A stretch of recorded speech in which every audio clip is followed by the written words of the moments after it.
Hello, my darlings. It's Grandma Judy. I haven't made a video since last Friday. God shut my mouth because he wanted me to just know that he's going to send some help for Chi-Town. As you know, I've always been on here telling you that we can't tolerate people being killed anywhere, or it's going to get out of control and people are going to be killed everywhere. So I just want to hop on here to tell you, have a safe holiday. May you have a Merry Christmas and a happy 2013. You know I want the best for you. Nothing but the best for you. Please don't get so angry with people that you'll pick up a gun and have to shoot them. I had to get off for a week and just pray and reflect on how I have shed so many tears for Chicago. And our people, our little kids, our babies, are still dying. Friday might be the only time that Newtown have to experience this. But we experience this every day, 24/7 in Chicago. And I'm sure other of you can make your videos and know that you're having the same thing in the cities where you live. It just seems like people get angry about anything. You know, anything. Don't you know that when you take these lives, that the ghosts of these people are still going to haunt you, even into the bowels of hell? And I say, any of you people who know you have a son or a daughter or a relative in the house that has some screws loose, you shouldn't have those guns in the house. I know we got all these preppers, and you look at what's happening in Chicago, so you buy these guns because you think we're coming to your door. I think outside that mother's door, she had a sign that said, "We do not call 911. Well, her son didn't call 911 that day, and we know the rest of it is history. You know, you can't make it like black people are the boogeyman. You can't run away from black people and think you're in a safe place. There is not one safe place except in the arms of God. Then you're safe.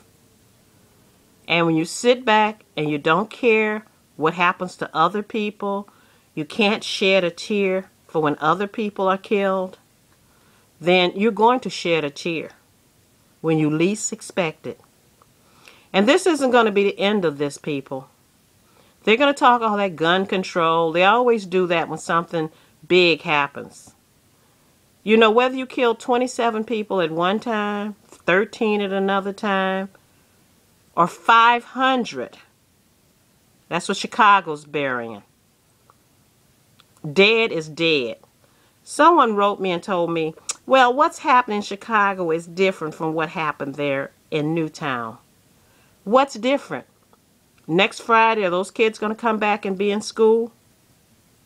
Dead is dead. I don't care if you're shot on the streets of Chicago, if you're over your grandmother's house and you're laying on the couch and a bullet comes through the window and kills you when you're only 5 years old. I don't care if you're sitting out in front of your house selling candy and your name is Heaven and a bullet comes and kills you. I want you all to go to the website and just put Killings in Chicago 2012. It's updated every 5 minutes. You can get it on Google. Everybody's name is there, their life story, their hopes. I'm going to tell you, when you're a mother and you lose a child, that's a hurtful thing. And I think it has to maybe happen to some of you for you to really understand the hurt that 500 family members have gone through in Chicago. 500 and counting. Do I have love and pity for what happened? Yes, that's the reason I couldn't even get on here.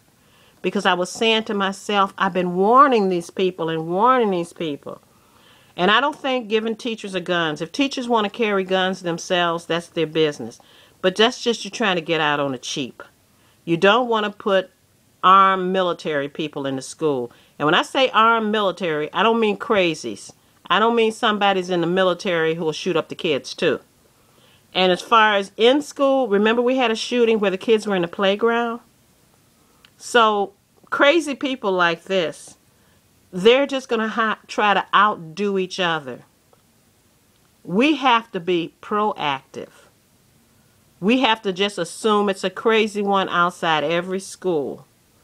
You know, the way I thought, I know I'm being a quarterback, but the way I think, once that window got shot in that school, I don't think I would have ran out to see what was happening. I'd have ran and grabbed, if I had been the principal, I'd have ran and got that, locked the office door, got out the site. I mean, I know he could have shot the door off, but I would have got that speaker, first of all, and schools know the code, and I would yell that code. I'm not going to give it to you because I know it too. Maybe it's in different schools. But you know that code, which means cover up your lock your doors, cover up, and get your kids out of sight.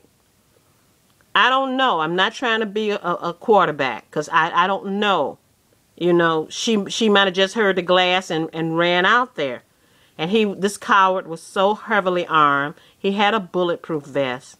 And that happens with everybody as they're walking down the street. In Chicago, they're getting killed whether they're walking down the street, whether they're standing for a bus, whether they're waiting for a train. Remember the guy that was waiting for the train and the crazy guy pushed him into the oncoming train? And the other people standing around one guy taking photos, and nobody would run and grab this guy and pull him out the subway. No one. So remember, you're on your own out here on what's happening. There are people who care. There are wonderful people who care. But there are people who don't care. There's people who, they're just sitting right now with their crazy behinds. You know, he wasn't so crazy he didn't try to destroy all those computers when he left his house. And I'm going to be honest with you, he wasn't so smart anyway, because when you go on these websites, they keep everything you ever typed, whether you destroy your computer or not. He has written people. He probably had a Facebook. Facebook got everything he ever posted. You better know it. I don't care what thing he was on. So he wasn't so smart. I mean, he was 20. He thought he knew everything. He thought it was a big guy. And every one of you guys who pick up your guns and you shoot somebody, you think you're big guys. You think you're tough stuff. But you're not. You're going to reap what you sow. You're going to reap what you sow. One thing about me on this YouTube, God controls my mouth. I don't have one note when I come here and talk. And God has told me to tell you, you better get ready. I think I told you in earlier videos, you better get some food in the house. You better get some water in the house. Don't be filling up the freezer because electricity might go out. God said he's going to trouble the waters. It's not Judy. Grandma saying this. Grandma didn't even really know how to upload a video. Then it got closer where I learned how to do it. And I'm going to use this time to warn you to try to be good, try to be kind to people. You can't control how people act, but you can control how you react. Don't ever give anyone control over you. You're the captain of your soul.